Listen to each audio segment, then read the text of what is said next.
There's not a thing that's hid when every eye is on you.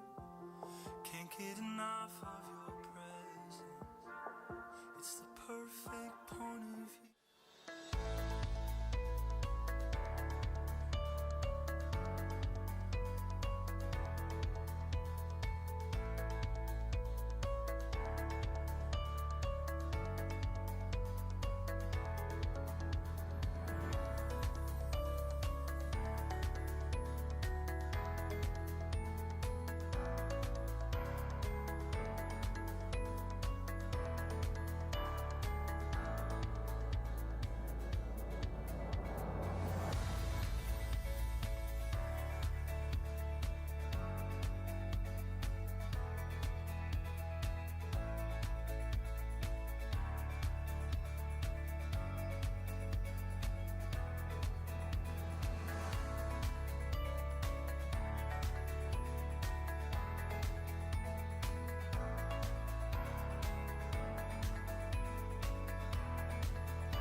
Hey guys, good to see you. Let's get ready to worship.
Sometimes in life, it feels like we just hold on to our past so much. And I just want you to remember today that those chains that you carry around, they've already been released. They've already been let go of, and they've already been forgotten because your Savior died for you, and he loves you so much with his whole heart.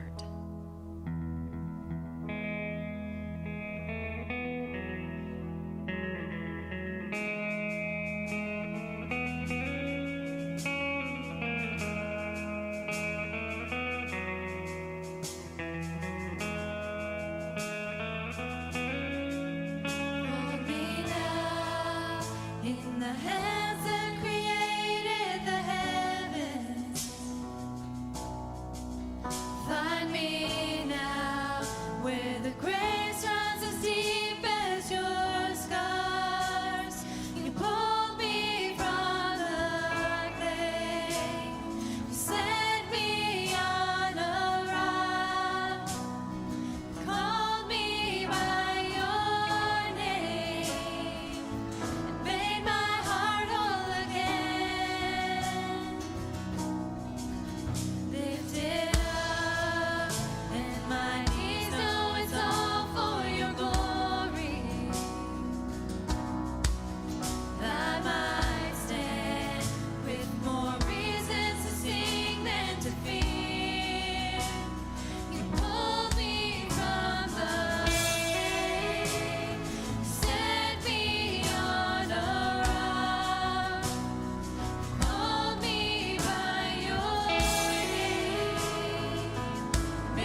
morning, everyone.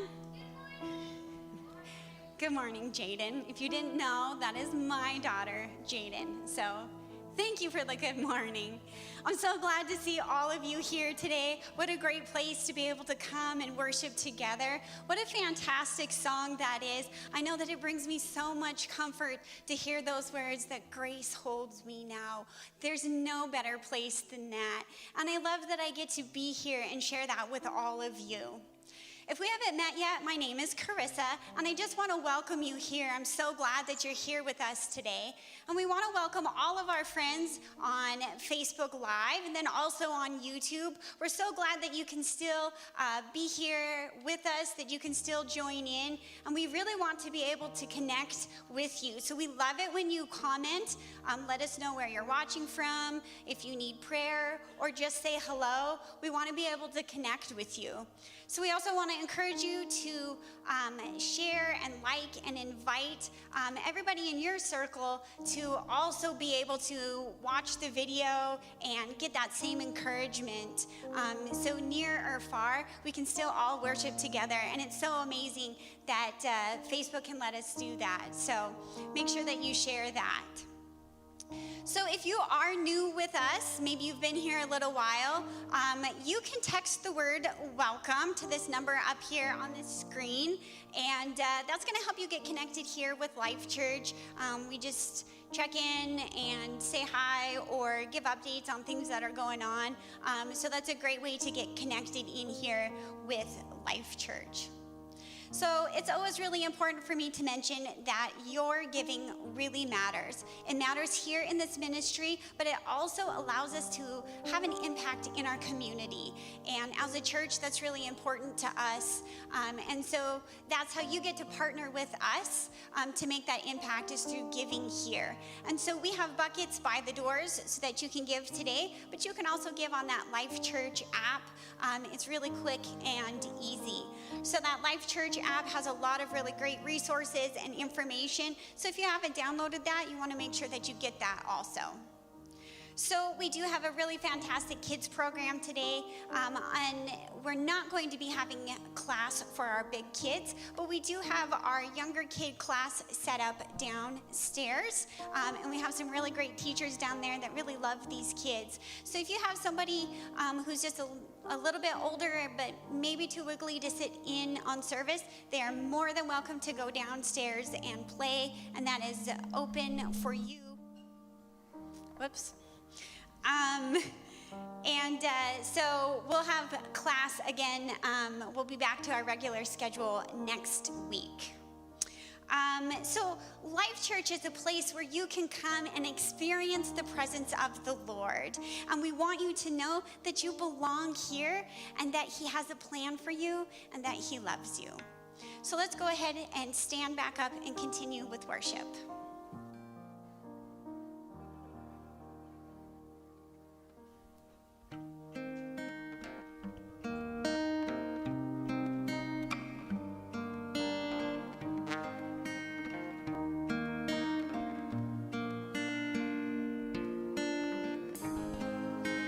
Uncertainties rise. The Lord hears my cry.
Sorry, you guys. Too much going on here. I just want to paint a picture for you this morning, and I want to show you what it's like to hold on to things. And sometimes when we're holding on to things, we hold on with both hands because we don't want to let go of control. And we feel like we need that control in our lives because if we don't have control, then who else does? But sometimes we forget that God has full control of our lives. And when we're holding on to things, those things are also weighing us down. And when we're not letting go of those things, we're not truly holding on to God ourselves. So I want to encourage you guys this morning to just let go of whatever it is you're holding on to, whether it's your insecurities or your fears or your doubts or your past or just everything that's hard in life. We have to let go and we have to choose God.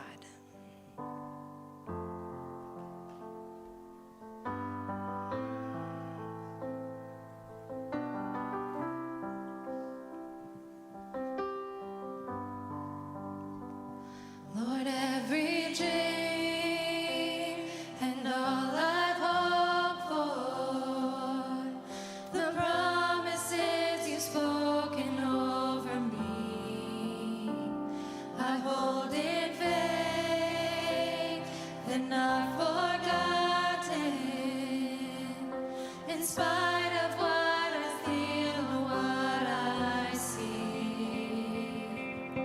And I'm choosing to believe. Your word's enough for me. I'm confident of this, that I will see your goodness in the land of the living, in the land of the living. One thing will never change. My hope is in your name, because you are living, because you are living. Oh, because you are living.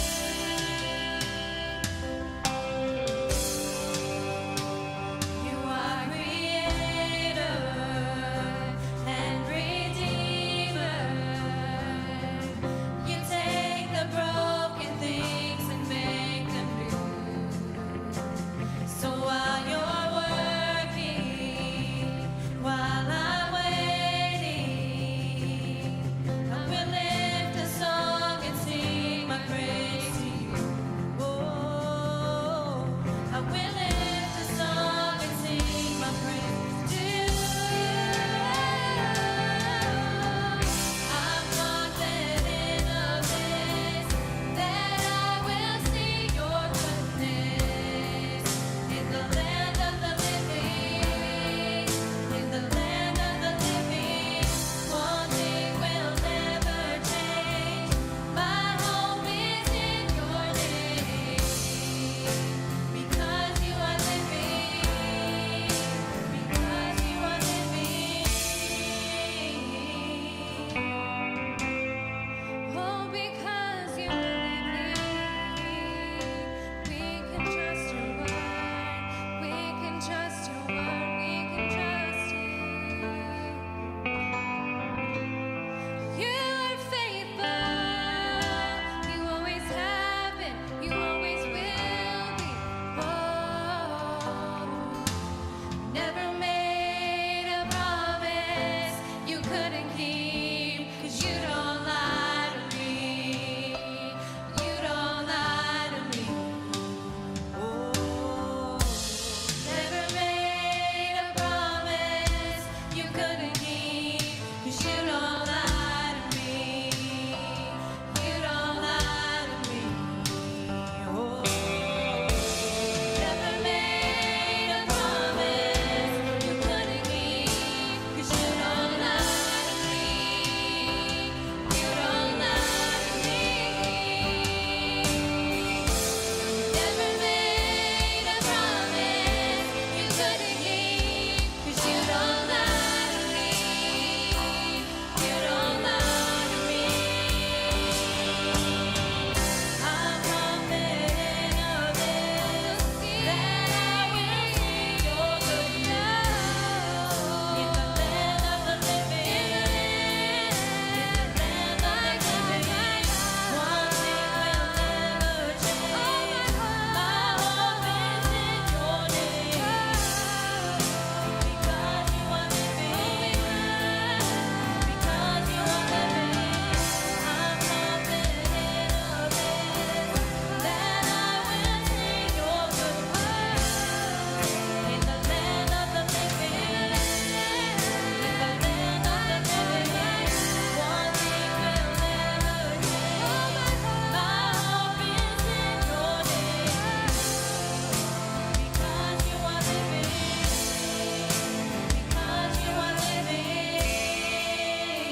That's it. Take a second, pray with me here today. We thank you, God, for your presence in our lives. I thank you for each and every individual here today. Let your truth be spoken to our hearts, and your love be revealed to us once again. Help our hearts to be real and honest before you, before others, and before ourselves.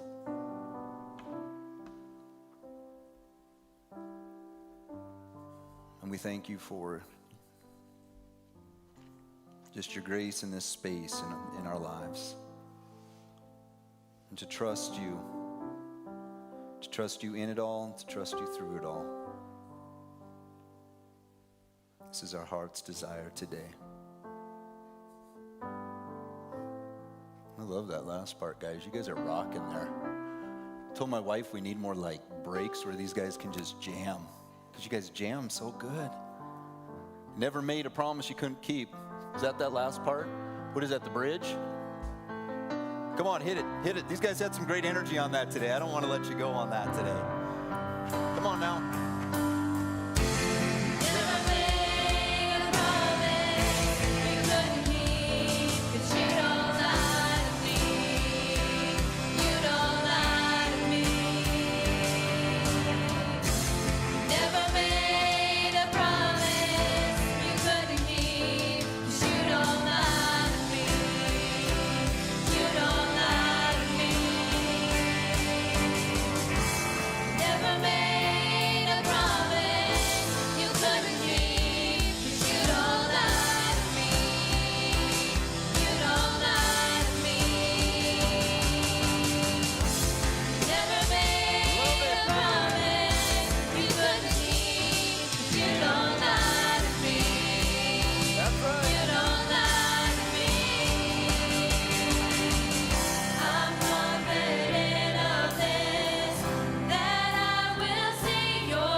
There you go. Love that. These guys sound good up here, but it sounds so much better out there. Not that it sounds bad up here, but out there, man, it is like dialed in. That's Scott, our sound man. Aren't you?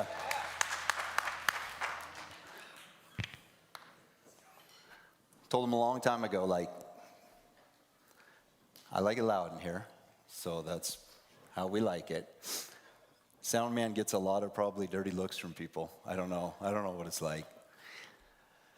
But I'm glad you're here today. Glad to be here myself. I can't let this jersey go to waste before the season's over. Dak's hurt, but hopefully Dak will be back.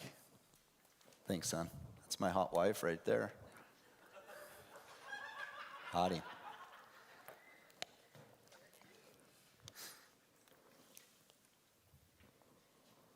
It's great to be here today. Great to be with you all. We're going to be in John chapter 9 today, and kind of going through this book and looking at the beauty and the reality of heaven among us, which is Jesus coming to this earth to dwell with you and me. And not just to give us a theology or tell us what to believe, but to show us the reality of who God is. I mean, it's called the incarnation, and that's God putting on human flesh. And he came and spoke to the world. He came and loved the world. He came and gave his life for the world. And he came and gave his life for the life of the world. And we can get it wrong. I talk about it week after week so many times. We can get it wrong in our life and wrong in so many different ways. And Jesus is kind of turning everything the right way and showing us who God is and who he really is and how much he really loves you. And most of his battles when he came to this earth were fought with religious people. And I think one of the dangers we fall into life is falling into a religious mindset. And you just get so focused on what you believe and being right that you can really be blinded to the reality of who you believed on. You didn't necessarily receive a doctrine or a teaching, you received a person, and you have a personal relationship with a God who is a living being. He's not just a theology or a set of creeds or whatever you want to call it. And Jesus never came to this world and said, be right all the time. I thought that's what it was about. As I learned and grew, I just thought, the righter you are, the more spiritual you become. But many times when you're getting it right, you're getting it really, really wrong. And so today I want to talk to you about the third eye. The third eye. And what I believe this is this your spiritual sight. This is how you see the world from the inside of you, how your true self sees the world. You might see it in Eastern religion and Eastern philosophies and pictures or stuff. They'll have a little eye sometimes painted on the top of people's heads or painted in their artwork. It's spoken a lot about in their philosophies and religion. And it's this inner scene. It's being connected with you, being connected with the universe, being connected with the world around you, the world within you, being connected with God. And we all have eyes, physical eyes, that you see the world that you live in and you function accordingly, but you have a spiritual eye as well that is living inside you. The third eye. This story today is what Jesus is going to say, is he's going to say the people that think they're seeing it clearly with their third eye, the religious group and others that we'll see, are the people that are getting it wrong. And the people that are recognizing that they can't see right without him are the ones that end up seeing clearly. The ones that know less see more, and the ones that know more see less. The more you know, the blinder you can become. The more you know, you can actually start blocking people from understanding Jesus, from seeing Jesus, from knowing Jesus, from knowing God. And a lot of times we think the pathway to God is through our head, but it's through our heart. My dad told me when I was 19 years old, after I opened my heart to the Lord, he said the longest journey a person will make in their life is the 13 inches from their head to their heart. And he's correct about that.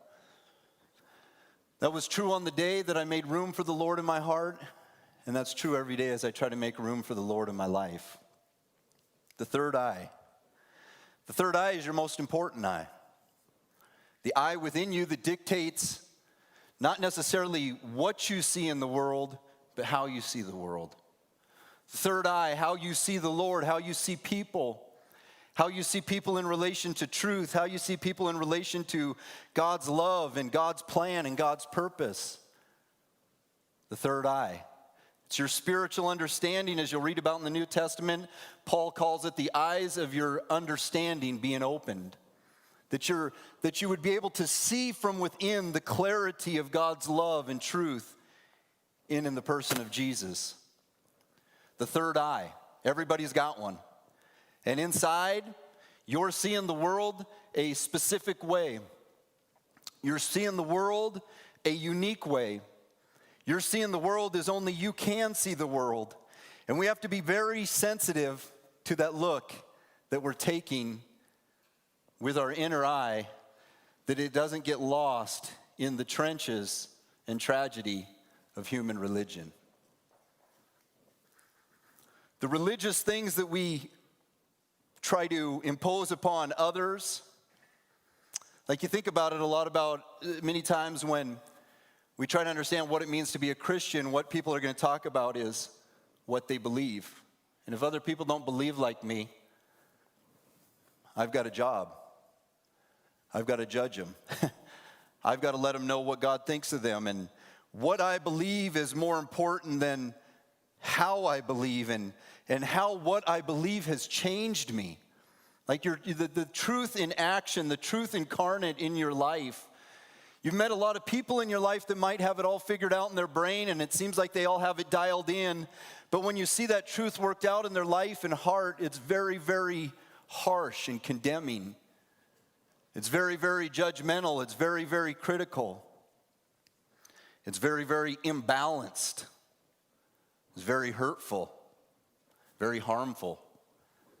I wanted to call my message today Losing My Religion, but I'll save room for that down the road. And losing your religion isn't an easy thing to do, but I lost my religion not based on something different that I began to believe, but something different that I began to see. And I began to see differently from within. My inner eye was tenderized. My inner eye was tenderized with great suffering and heartache and pain. And what came bursting forth out of my life was compassion and kindness, love, understanding, a bigger, greater connection with humanity of others and my own humanity. The third eye will shape the way you walk in this world, and the path that you take is very, very, very important. And what did Jesus come to do? He came to give light to that eye within you, so that you could see the world in a way that is based in the love of God, not the laws of people. So you could see the world in a way that is based on the truth of who God is and not some man-made religion. That you could see the world in a way that would elevate, you could say, your consciousness to a place of peace and understanding and joy in light of mystery. Not in light of knowing, but in light of mystery. The mystery of God, the mystery of Christ, the mystery of His will throughout the ages. I spoke just a second ago about how many times in Eastern religion you see the third eye painted or talked about so many times. And I was telling my wife a couple weeks ago that I love the beliefs of Christianity. I love the beauty of the belief of Christianity. The revelation of God in human form in the body of Jesus, that God became a person like you and me. But I love the practices of Buddhism. They're much gentler. They're much kinder. It's a little bit more contemplative, which I appreciate. It's not so critical, and it's not so judgmental, and it's not so harsh. I never understood that being a Christian would require me to be a jerk to so many people in this world. It was a love that I found that transformed my heart, but it shouldn't have come out in a way that was so caustic, you could say. And I love the peace and the tranquility that comes through mindfulness and meditation, which I hardly ever do. Meditation is super hard. Too much stuff to get on Amazon. And it's hard to slow down in life, but I love Eastern philosophy in that way because it slows you down and teaches you to connect. And a lot of it is like, if what you believe isn't connected to who you are, then what value is it? But a lot of times what we're after is information over transformation. And I want a relationship with God that not is informing me differently, but that is transforming me. And I love the peace that comes through knowing the Lord. You can find a lot of Eastern stuff in the writing of Paul because he's writing from the East, an Eastern culture. Learning to just meditate and think upon Christ and think upon better things and being aware of the world that is going on inside you, the thoughts that you have, the way that you think about other people, the way that you think about yourself, the way that your actions affect or help those around you. It's very reflective because it's redemptive. But I spoke about it last week and I'll speak about it this week. Haven't you felt many times in life that some of the harshest people you've ever met in this world are people that have labeled themselves as a Christian?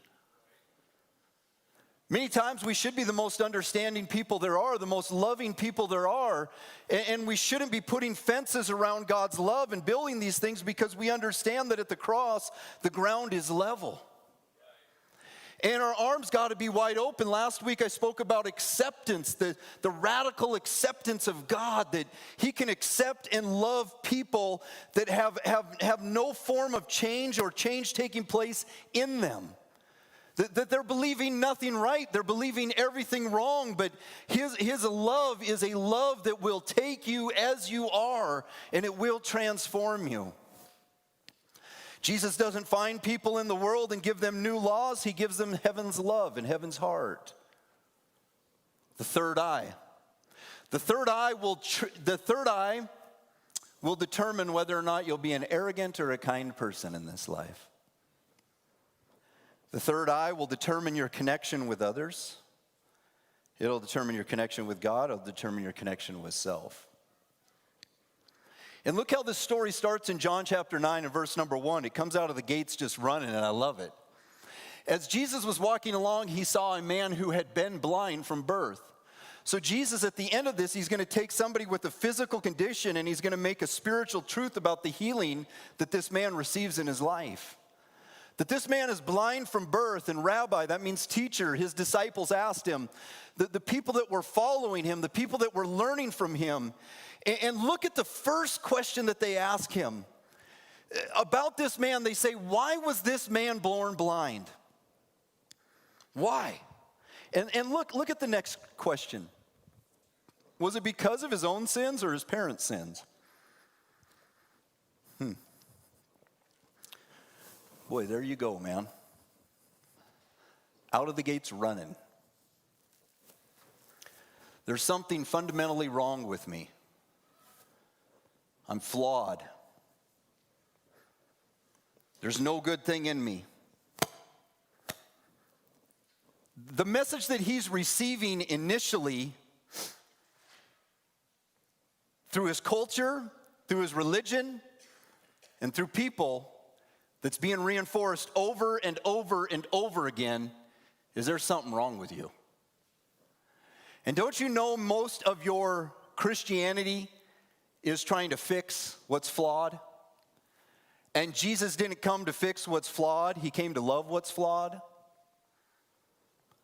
But we walk around and we judge people like these people, there is something fundamentally wrong with them. I am privileged and they deserve punishment. What was it because of? Was it because of his sins or his parents' sins? You ever felt like that in life, that you're just being punished? And all your religion, all that's trying to do is you're trying to learn, you're trying to grow, you're trying to understand and do more so you can just be a little bit more acceptable to God. Like you're trying to fix the fundamental flaw. Well, if you believe that something fundamentally is wrong with you, much like I do, you're going to struggle in this life with this little word called acceptance.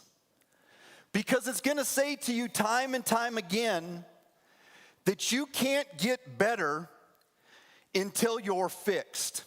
You can't be blessed until you're better. You can't be right until you get that stuff that's wrong right. There's something fundamentally wrong with me. A lot of Christianity, you'll hear the word original sin, and people coming in hard on other people time and time again about the reprobate they are, about the wicked person they are, about how they're deserving of God's punishment instead of deserving of God's love.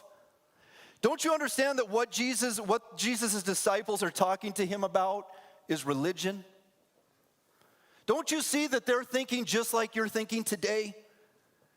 Don't you understand that even me just speaking and trying to formulate this in my own mind is already breeding judgment within this place? Like, yeah, that is how it is though. But you say it this way: they're deserving of punishment, but I'm deserving of grace. You can't use deserving and grace in the same sentence because they're different.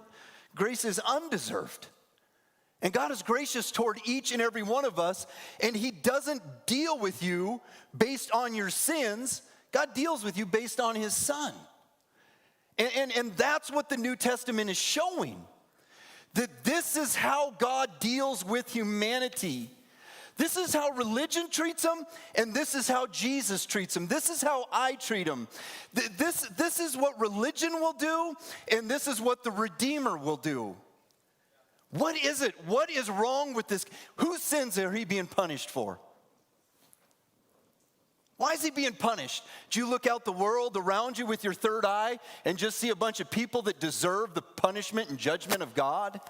because they don't believe like you or go to church enough or they vote Democrat and you're Republican. Something fundamentally wrong. And when you start to believe that about humanity, you start to develop an arrogance about yourself that did not come from the Lord. And the Lord would call that a smoke in his own nostrils. That when we begin to elevate ourselves as a human above humanity, you have missed the whole thing. And a lot of times we like to get steeped in our beliefs and steeped in our information and steeped in what we believe and steeped in the church we go to and just get deeper and deeper into that trench. But it's putting us not at a place where we can love those around us, but it's putting us at a place where we become a lord to those around us. Something fundamentally wrong with me. You need to be fixed. And it's reinforced throughout life. But you know, I have this, here's my tension with this. It really is. Like, I look at my human father, Jim, and he loves me unconditionally. He loves me unconditionally. What does unconditionally mean? Without conditions. But the problem in my life is, I started to believe that God loved me that way as well. But then the problem in life is, well, can he really love everybody else that way too? You have an unconditional love that you've received from the Lord for yourself and a conditional love that you have from the Lord for everybody else. And this guy didn't meet the conditions from birth for a spiritual life. He's being punished for something he did or somebody else did. And you know what? They're seeing wrong through their third eye. They're seeing him completely wrong. They're seeing him completely wrong. And the story, it only gets better. But Jesus says this in verse number 3. And I'm not going to hit every verse in this passage, but I'm going to just try to pull out a few, and you can go and read the story for yourself, which you should do. But Jesus says, yeah, you guys are right. That's the whole point of this whole deal. You're right. Tell this man time and time again about how he's born wrong because of something he did. But Jesus says this, it wasn't because of his sins or his parents' sins. This happened so the power of God could be seen in him. See, in the third eye and in the natural eye that you have within, you see humanity in two groups, the privileged and the punished, and you usually put yourself in the privileged group. But what Jesus is pointing you to is that there's a different way. It's not this either or. It's that God is at work in every human being's life doing something by his power that only he can do. And God's work is redemptive. It is not punitive. God is not sitting up in heaven with a pitchfork in his hand waiting to throw lightning bolts at people like many times we get believed and convinced into believing as religious people. God's work is always redemptive. And it doesn't matter what the people around you look like, what they smell like, what they talk like, what they believe like. God doesn't start dealing with them in a punitive way, punishing way. He deals with people in a redemptive way. He deals with people in a goodness sort of way, in a compassionate way, and in a kind way. I can't wait to get to the end of the book of John when Jesus treats the enemy that betrays him. When he comes to take him, Judas Iscariot, Judas kisses him on the cheek, and Jesus says to him, friend. Friend to a man that he said is a devil. There's a lot of name calling that goes on in religious circles. There's a lot of name calling that goes on in the religious mind. There's a lot of name calling that goes on with people. I've thought a little bit about this time. It's a tense time because it's an election time. And what we do is we do compartmentalizing in our life once again, and we do the either or thing. You're either accepted and blessed as a Republican or judged and condemned as a Democrat or vice versa. But I want to encourage you today as you're sharing your religious beliefs or your political beliefs with people to understand that in about a few days we're going to have a new president elected. And then nobody's going to care what you say about the one that didn't get elected. And we are here to make much of someone called Jesus. And you're going to try to witness and talk to people about your Lord that you have been tearing to shreds. And they ain't going to take a word of it. Because you're mean and harsh and cruel. And so when you slam people and then try to speak the name of Jesus, you've got to let something go in your life where you got to say, like, maybe there's some things about this world that are getting me a little bit more charged up than the love that Jesus has for me and the love that he has for others. Because I'm going to tell you on this stage today that I love people no matter where they vote. I don't care. You say, well, how could you love somebody that votes different than you? I can just love people, man. I love people. Our country was given, it's a democracy. People have the right. It may not go the way you want it to go, but we're not living in communist China today. And I think we need to be challenged in this, because if we started living more like people who loved and followed Jesus and a lot less like people who lived and loved and followed Trump or Biden, there'd be a lot less punitive talk in what we say. You can't get away from it today, because now everything is being lived out in social media. I've heard people say you can't be a Christian if you don't vote for Trump. Where does that come from? White supremacy? Right? What is that? It's getting a little tight in here. It's getting a little tense, isn't it? You can't be a Christian. I've heard it said from pastors. I've seen it all over the news. I've seen it propagated. You can't be a Christian if you vote for Trump. Wrong. That's completely wrong. Completely wrong. And where does that stuff come from? The either or seeing. You're either going to be in God's good graces, or you're going to be someone that's just going to be punished, punitive. The third eye, man. You got to see people as hurting. You got to see people as struggling. You got to see people in a way where you can see the work of God being done in their life on their behalf. Jesus says, hey, I'm not here to punish this man. I'm not here to bring judgment down upon this man's head. There's a third option here that is taking place, and that is God is at work in this human being's life, and God is working in a redemptive way. God is still in control of this world. God is still in control of humanity. God is still in control of time, and I just want my heart to be able to rest in a redemptive God, not a punitive one. God's working, guys. God's working in people's lives. God's working in people's hearts. We're going through a tough time as a country, as a nation. I get all that stuff, but that should bring out the best in you. It should bring out the blessed in you. When your back's against the wall, that's when people see your true faith and the third eye coming alive by the things you say. God's work in people's life is not to punish other people that are under less privilege than you, or even believe different than you, or were brought up different than you. And this is what happens in this man's life in John 9, 6, and 7.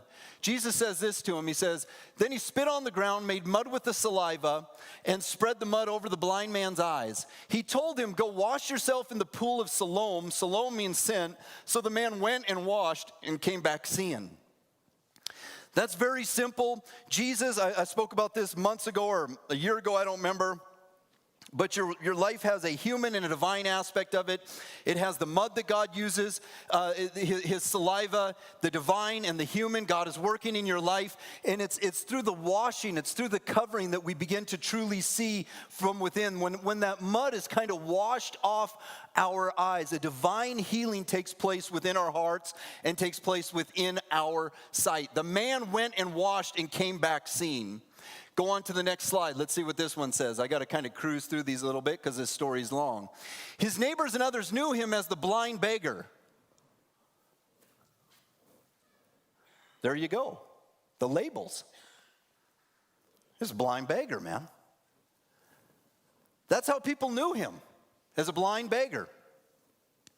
His neighbors and others who knew him as a blind beggar. In order to start functioning well with the third eye within you, you've got to start seeing past your own labels and the labels you've placed upon other people. You've got to get deeper and see people are human beings that God loves and cares about. His neighbors and others who knew him as a blind beggar asked each other, "Isn't this the man who used to sit and beg?" Some said he was, and others said, "No, he just looks like him." But the beggar kept saying, "Yes, I am the same one. I'm the same man." Go on to the next slide, please. The Jewish leaders still refused to believe the man had been blind and could now see, so they called his parents. So these would be the religious leaders in his life. They keep asking and prying, "How did you start to see? How can you see clearly without us helping you see clearly? How did somebody heal you apart from our religious system?" And the Jewish leaders still refused to believe the man had been blind and could now see, so they called his parents. They asked them, "Is this your son? Was he born blind? If so, how can he now see?" So they're putting the heat on his parents. Why? Because somebody healed him on the Sabbath day, which was supposed to be a religious day of rest. Jesus healed him on the Sabbath day. And now the religious people are putting the heat on his parents instead of going to his parents and saying, "We've got some good news. Your son's experienced a physical healing in his life, and all his life he's been blind. We don't know how it happened, but he sees now, and we just wanted to be the first people to report it to you because we know you've been coming to this church every day since you were a little bitty baby, and we are just so excited that God worked outside our system."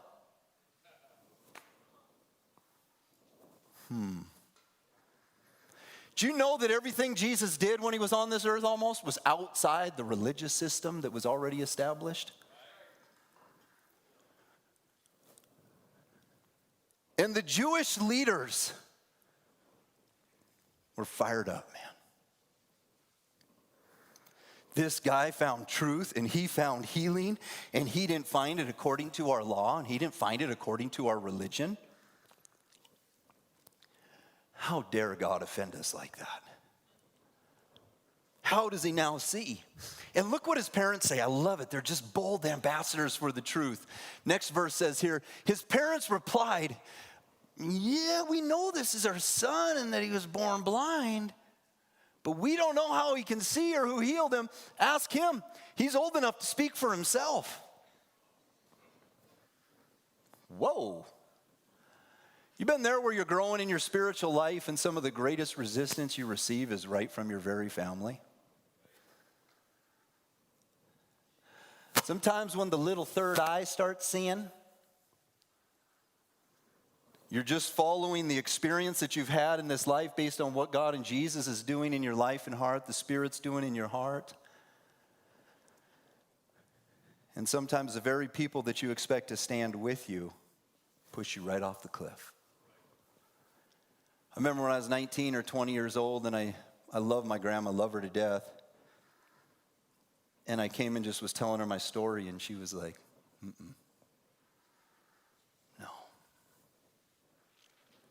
No. My grandma was steeped in Catholic tradition, and I get it. She was raised that way. She had just done her life that way. And I believe she loved the Lord, and I believe the Lord loved her, but when my life had an experience outside that tradition, my family almost had to start putting me on the outside like a black sheep, kind of. And I've spent most of my life there, to be quite honest with you. Because for me, it's way more important for me to conduct my life based on what I'm seeing with the inner sight God has given me than the way other people see me or the way other people see the world. And I'll tell you what, when you choose to stay on that path, there's going to be a cost that comes with it. And it's not because people don't love you, and it's not because they dislike you. It's this next verse that reveals a little bit what was going on in the parents' heart. His parents said this because they were afraid. And don't you know when you break outside the normal lines, that's a fearful place to be because you don't have the acceptance of the group anymore? His parents said this because they were afraid of the Jewish leaders who would announce that anyone saying Jesus was the Messiah would be kicked out of church. And when you get the third eye awakened within you, you've got to start seeing beyond the fear. And you've got to start seeing beyond the control. And you've got to start seeing beyond the church walls. Don't you love that? Some of you have been around church a long time. And so one of the pressing questions on people's hearts is who are the people that we keep and who are the people that we kick out? And Jesus wasn't coming to the world to kick people out. He was coming to the world to get the people who've been kicked out. He was identifying with the outsiders. He was identifying with the people that didn't fit in the religious group. He was identifying with the people that didn't fit in the political groups. He was identifying with people that didn't fit in socially. He was identifying with people that were on the outside. And listen, when you start living your life as a life of faith based on what God is doing in your heart and not somebody else's heart, there is going to be a major dose of fear that is going to meet you, not because of what the enemy is going to do, but because of what the people closest to you might do. You have to be able to live your life in a way that is true to what you are seeing and true to the values that you have inside you. This man had just seen for his first time in life, and he's already seeing that his parents are scared to death about what this religious group is going to do to them if they say, Jesus healed my boy. And that's exactly what happened. But what a world he woke up to and began to see. This was this man's first glimpse seeing at what church really is. That the people that should have been welcoming him and declaring that God is here and here is the promised Messiah and here is God in flesh, instead are not only kicking the man out, but they're kicking God out. And the more institutionalized we get and information driven we get, the less room there is for God. We want to build systems with structures that we can say, oh, God is here. God is working this way. This is just how God does it. This, like I've got him figured out in my little finite mind. And what men and women, what religion will use in your life is it will use fear to control you. And many times you're the most afraid to go forward because sometimes of what your parents will think, but what church folk will think.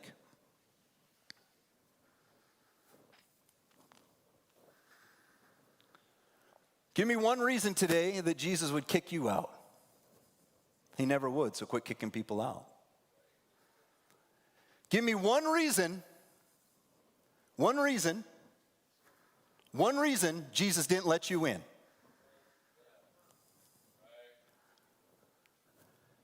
Aren't you sick of the fear? Aren't you tired of the control?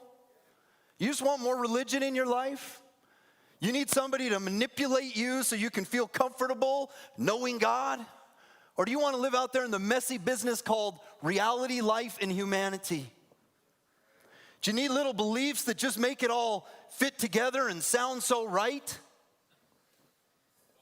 Or is it big enough to just say, you know what? It's big enough for mystery and it's big enough for God. This man, when his eye was opened within, everywhere he turned where he should have been accepted, he was being rejected. And he was just responding to what Jesus did in his life. What did he do? He just opened his eyes. And sometimes when your eyes get open, it's just going to blow your world up, man. You can have a friend that you thought loved you, but one day your eyes were just open that, man, all they want me for is my money, or they're just using me for their own, to climb the ladder. It's the scene that begins to shape you. And all this man did was opened his eyes in the world, and he saw the hell of human religion. He woke up in a religious hot bath. Don't be surprised when church people are mean to you and kick you out. Don't be surprised when people who identify with Christ and are Christians say harmful, hurtful things about you and cast you out. And just understand that they are scared to death about losing their place with people that are giving them the spiritual pats on the back that they need. And they're just afraid. They're afraid. They're afraid of losing out on the approval of other people. And you will never go far in life. You will have a blinded third eye when your relationship is regulated by religion and trying to dot all your I's and cross all your T's. And you know it. It's true. Say, man, this is just so hard. How does this happen? I've done this to people. I've had this done to me. It's a reality of being in this world, but we all the time we associate religion with God. It's like, that's God, so I don't want that, so I don't want God. And the good news is you can reject religion and still have God, because God isn't religion. He's a lot wilder than that. He's a lot better than that. He's a lot more beautiful than that. I don't know, I was getting up there in my 30s. And you get some crazy stuff that starts coming down the pipe, man. A lot of the stuff I just saw came out of hot air. It wasn't a part of anything. It's just like it gets made up in time. And I just started thinking, you know what? And the only way I can tell this to you is just try to say it this way, and I'm not trying to be difficult with you. But I kind of used to teach and speak about a superior Bible. It was a King James Bible, and it came out in 1611. Many revisions happened and all this stuff, but I used to say the King James Bible is the Word of God, which isn't bad. But every other Bible is demonic, which is bad. And so what I just started saying is, like, here I'm in this little group of people that believe this make-believe stuff. I'm in this group of people, of white people, American white people, white people. I'm in this group, I'm in this place, and my acceptance is being held to the fire about whether you're demonic or of God about a Bible version. And my thought was this: I fellowship with Martin Luther. He was born in the 1500s.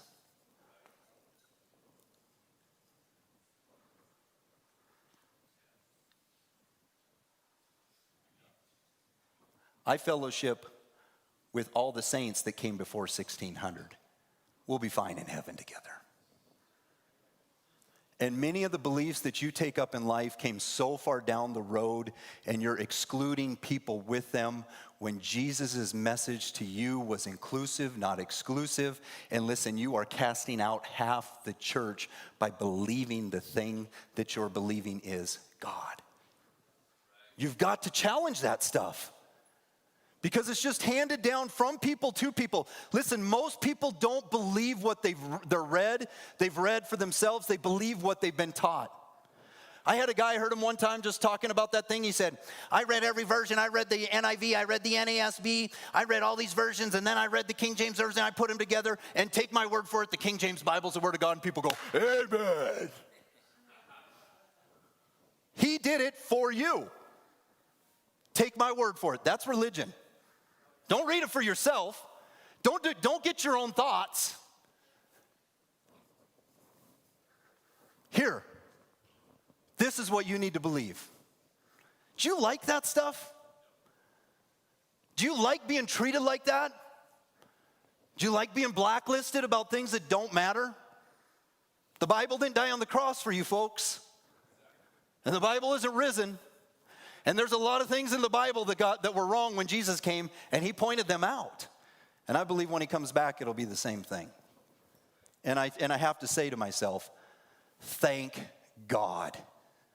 Because when that book gets put in the hands of people, it can be used as a very, very dangerous weapon by people who turn into religious monsters. And look at this. So the religious crowd calls him, this is intense stuff. Do you think this guy liked everything that happened? Oh, you're kicking me out. Oh, you're kicking me out. Oh, you're kicking me out. Oh, I'm just a sinner. I have no worth. I have no value. I'm being punished for my sins. It's either my parents or mine. I don't know whose it is. But thank you for giving me my worth and all my beliefs. You make me feel wonderful.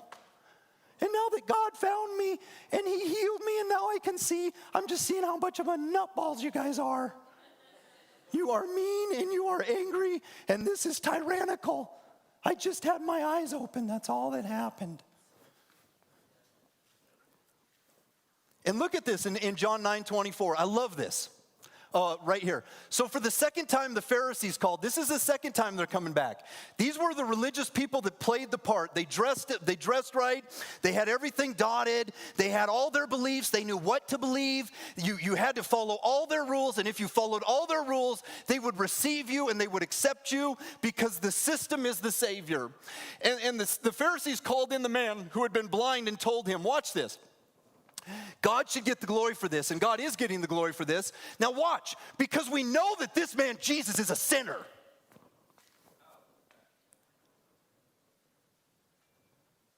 That's how they talk to you. Sinner. You're a sinner. I like how the Bible just kind of says, we're all sinners. And you see what these people would do is they'd say, we're not sinners, you're sinners. And they classified Jesus Christ, who is God in the flesh, as a sinner for not complying with their system, for working outside the religion, for having thoughts that didn't come from their school, for having beliefs that weren't based on what they said. Jesus is a sinner. That is a blind third eye. I remember getting into church and hearing a lot of sinner talk, and I thought, boy, God is sure ticked off at all of us, man. And now a little bit more seasoned in the whole walk, I think, you know what? A lot of that sinner talk didn't come from Jesus. It came from the religious crowd. And look at the word they're using. They are labeling this person in one stroke, Jesus, as just a person deserving of God's punishment, a less than, undeserving. Not worthy of, they're saying God isn't worthy of God's love. They're labeling him as a sinner. We know that this man, Jesus, is a sinner. Are they right or are they wrong? They're wrong. They're 100% wrong about that. But they are operating in a place where the blind man's parents would hear that and say, yeah, God should get the glory. Like they're taking in the religious side and rejecting God right there. Heaven among us, we don't even recognize it. We are so caught up in making other people happy. We are so caught up in believing the way we're supposed to believe that we can't think for ourselves because we're so afraid of what will happen if we have an original thought. God should get the glory. Jesus is a sinner. You ever been talked to like that? So is Jesus. You ever been dehumanized like that? So has Jesus. First the blind man, then the person that Jesus healed. Jesus took the exact same kind of talk. And I think when you follow him, people are going to misunderstand it like crazy. And the people that are going to give you the most trouble are going to be the religious right or left.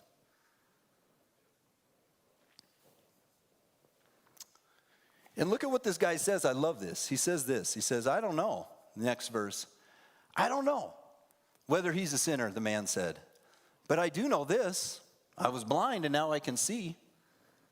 It's so empowering when you start to see beyond the shaming and you can just be true to your story. It's so empowering when you can kind of step out of the religiosity of it all and understand the reality of who God is and Jesus is, and that he's so much bigger than a belief or a denomination or a group or even a building. It's not easy to walk away from the shame. Believe me, I struggle with it all the time. But what this man is saying is, I'm just trying to be true to my experience. Why do I have to explain it to you? Because we have to give you the approval. And if we don't say it's right and it's God, it ain't God. They are trying to bring him into the bondage of religion. They are trying to browbeat him into a corner with their churchianity talk. They are name calling. They are kicking people out. They are threatening people. Does that sound like how Christianity is to you? Name calling? Come on, guys. Come on. Name calling? Name calling? Dehumanizing? They're different than me, they're less than me. I'm not a sinner, I understand the truth of God. God is pleased with me. He's not pleased to dwell with you, he's pleased to dwell with me. And I will tell you when he's pleased to dwell with you. Just tell me what you believe. Tell me about yourself so I can reject you or accept you. Don't you know that Jesus came to save you from that crap? Don't you know that he came to destroy it so he could deliver you? Don't you understand that there's so much religious shaming that takes place in the world that it's sickening? How do you lift people up in the love of God? How do you lift people up in the acceptance of God? How do you lift people up in the goodness of God, the compassion of God, the kindness of God, when you're stuck in the fear of man? I love it that Jesus works in ways that I can't even explain. I love it that he blew my little system and my paradigm to shreds. I told my wife as I was going home the other week, I said, I know a lot of the stuff I say sounds super, super crazy, but we've all still got to remember that it was religious people that killed Jesus Christ. It was the people that thought they knew God and were doing God's work. I told my wife this. Listen, it was Bible believers that killed him.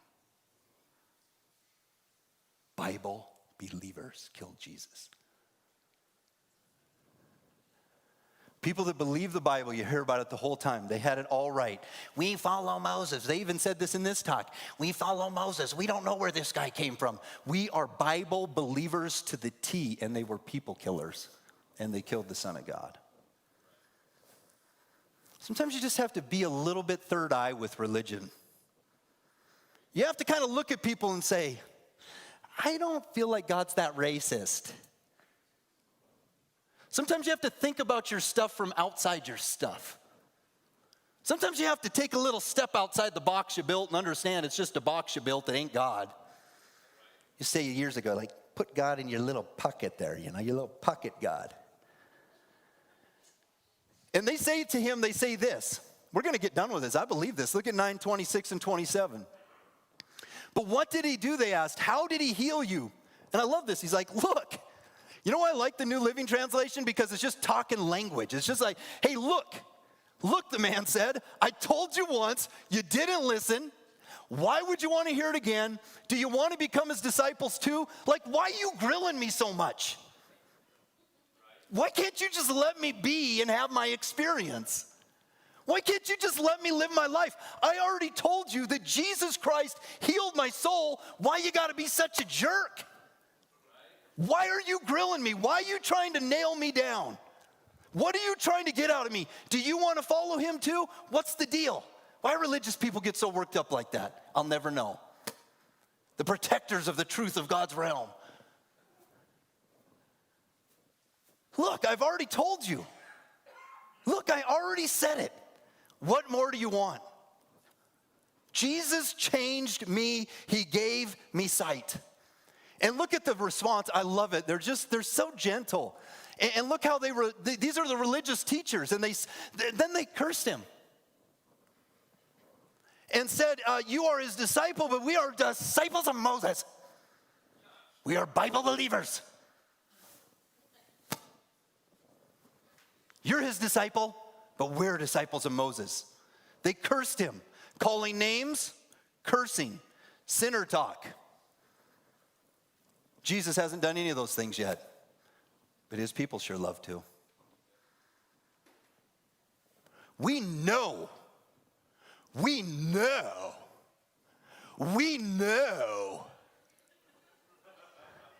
Take your Bible, go to here. We know. We know. Do you really? They didn't know. They didn't have a clue. They were blind as bats.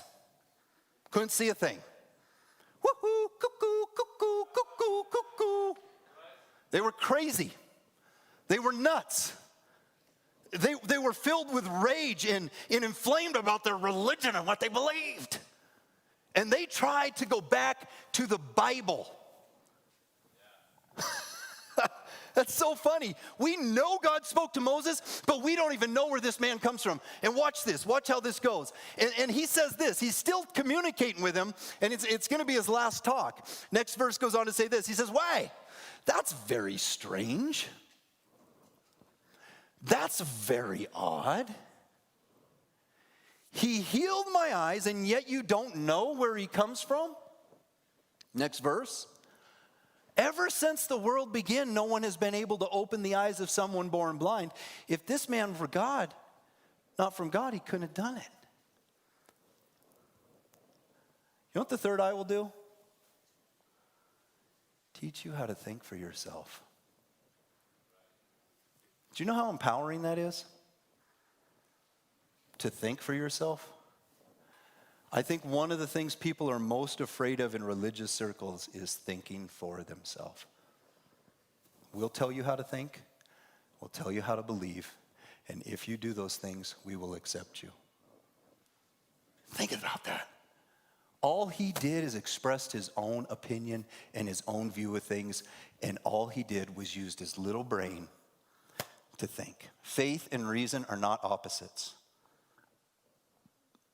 He just said, you guys are being crazy here. You want to be religious? You can't see for yourself. You can't think for yourself. It's already all there. You want to be real? You can see for yourself and you can think for yourself. Think for yourself. How empowering is that? It's not about getting it all right. It's not about dotting all your I's and crossing all your T's. It's about being real. It's about allowing some mystery there, allowing some growth there, allowing God to deal with your heart in a way where your belief doesn't have to make you inclusive and everybody else exclusive. You know, put everybody on the outside with judgment and condemnation and all that jazz. And their response to him was this. In verse 34, you were born a total sinner, they answered. Are you trying to teach us? And they said, get out of here. When you get the third eye living down, one thing you'll understand is that you don't need a license from other people to live or to be loved. Your religious beliefs can't be offended because you don't have any. Your God is bigger than your brain. Your God is bigger than your understanding. And you can allow room for different. And you can allow room for mystery. And you can allow room for God to work in people's lives that doesn't have your stamp of approval on it. You don't need a license from others to live. When you're walking according to what God is doing within you and not what others are telling you to do, you can actually live your life from a place of freedom and worthiness. Your life from a place of peace and of love. But when you try to identify your faith with a group or a mindset, many times you are going to be hustling so hard to be accepted that you'll never be able to be real. You'll never be able to be human because I believe religion so many times is what it does is it dehumanizes us. And it's hard, man. And when Jesus found out, I got to get through this. Who's clicking? Let's go fast. Let's get this next one, and this is the end of the story. When Jesus heard what happened, he found the man, and he said, do you understand that you're a sinner? We're still tracking, aren't we, guys? Do you understand that you're a sinner on your way to hell?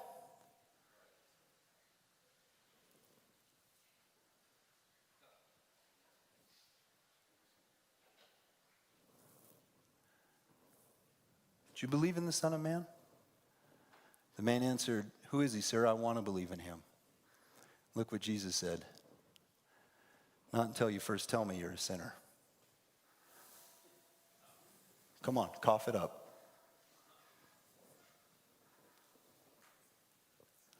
Do you understand if Jesus came back today, he'd have to undo all we've done? Because there's so much religious jargon and so much history wrapped around so much of the stuff that we believe that you can so easily lose the reality and the sight of Jesus in it all unless you keep your third eye alive. And Jesus was so gentle with this man. And as soon as they kicked him out and he would have no more place in that church or that synagogue, Jesus found the one who was cast out and said to him, I will never cast you out. And your heart might have found Jesus on the outside of religion, and that's what we want Life Church to be. We want to challenge those things that have hurt people and harmed people and make this a place for people where it's not like, hey, you better get it today or else. But it's like he's right here and he's revealing himself to you. And all we did was believe, and all you've got to do was believe. And Jesus didn't dehumanize me, and he didn't give me a theology, and he didn't give me a creed, and he didn't give me a denomination. He gave me himself. He revealed himself to my heart. And Jesus said this at the end, and watch this. This is the end. This is the whole thing. Then Jesus told him, I entered this world to render judgment. See, we always want to say, what about all these sinners?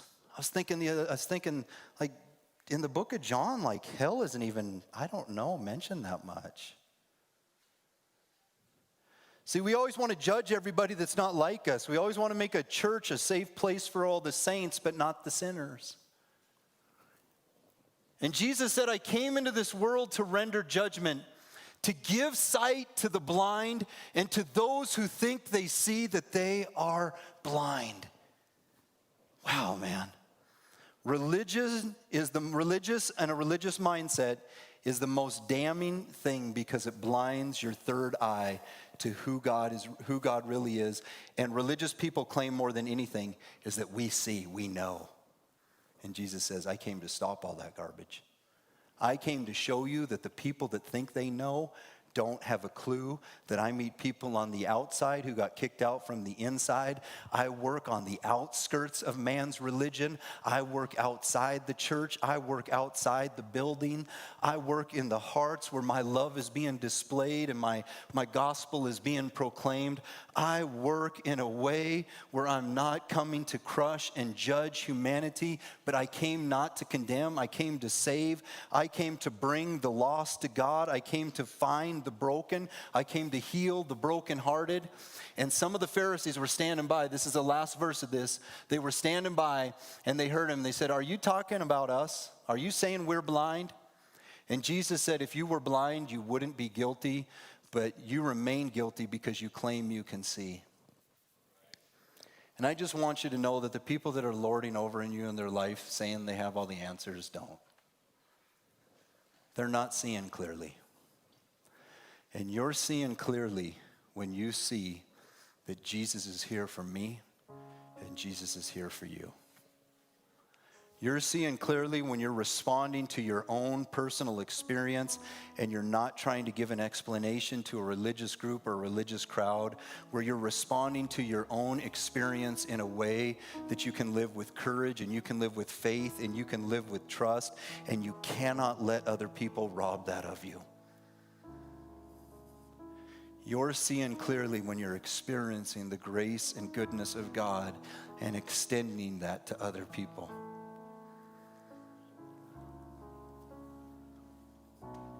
I was the blindest in my life when I claimed to see it all. And I've never seen more clearly than when God brought that house of cards down. And about the only place the judgment still rings is from the religious crowd. Threatened by a God who works on the outside. Threatened by a God who is greater than the system. Threatened by a God who can love people that don't look, believe, or act like you. And today in this place, I want you to know that you've heard a lot of religious talk that you thought you had to respond to. But I want you to know Jesus passionately has been pursuing you every step of the way in your life.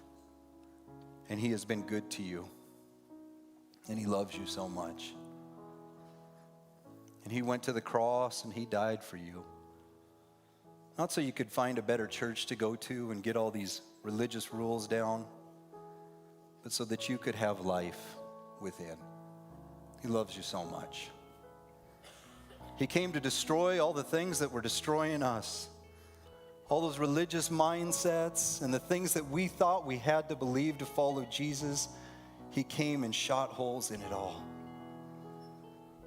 It's like this man said to these guys, he's like, how am I supposed to believe something that I just shot holes right through? I just tore down everything you guys believed. I'm thinking for myself. And I'm going forward based on what God has done for me. And I believe these are the hearts that God empowers and God leads. We thank you in this place today, God. All that was honoring and all that was me, just let it fall away. You know the battle in my heart. And I want to fight for a place of grace, not only here in this church, but here in my life. The religious crowd's been super tough for me. And I pray that there's one in here today or just one listening that maybe with new eyes they would see Jesus for the first time and that he would find a home in their heart. I pray today they'd see a new way, new light and new life, not about having all the answers, but just about trusting the one who does, trusting God. And in your heart today, why don't you say like this blind man, Lord, I believe. Lord, I believe.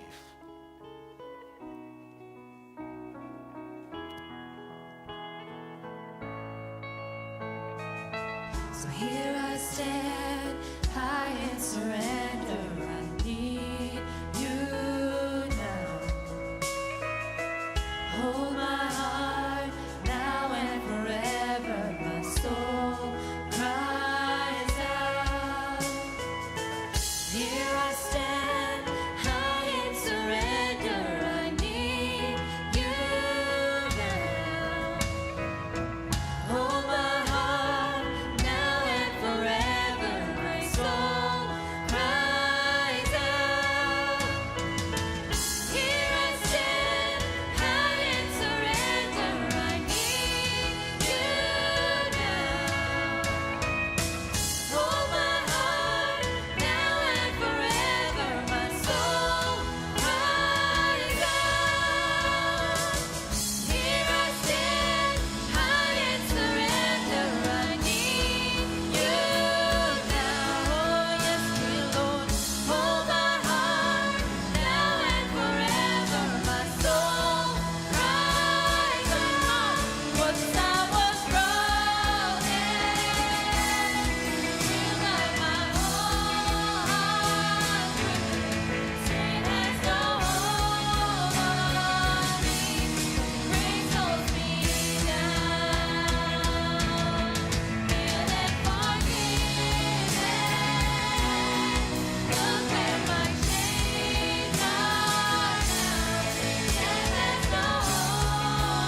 let this world blind you to the goodness of God and his perfection. And he died for you because of his flawless living and his flawless life. So as you leave this place today, I hope that you live in that love. Have a good week, you guys.